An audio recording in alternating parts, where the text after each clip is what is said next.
On today's Core of the Bible Daily Insight, we're looking at how the presence of God among His people is what sets them apart.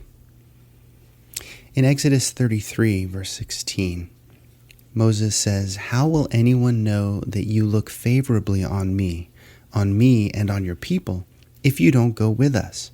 For your presence among us sets your people and me apart from all other people on the earth." This is a passage in Exodus where God reveals His glory to Moses. Almost all the commentary on this passage focuses on God's revelation of Himself to Moses and how Moses was permitted to see at least a portion of God's presence. However, what's sometimes overlooked is why this was necessary for God to do that at all. He didn't have to reveal Himself to Moses. But if we look more closely at what had preceded this event, we see Moses questioning God about exactly how this takeover of the land of Canaan was supposed to work. It appears that Moses was of the opinion that the people could not accomplish this on their own, and that God would somehow need to provide some sort of miraculous help. So Moses asked God whom he would send to accompany this collection of former slaves into the land that he had promised them. He wanted to better understand how God would accomplish His purpose with them, reminding God that this ragtag group consisted of the people that God had originally called to Himself.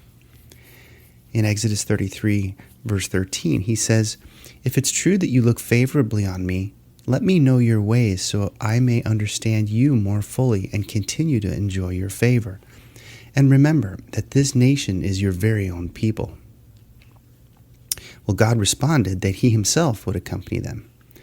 In verses 14 and 15 of Exodus 33, it says, "Yahweh replied, 'I will personally go with you, Moses, and I will give you rest. Everything will be fine for you.' Then Moses said, 'If you don't personally go with us, don't make us leave this place.'"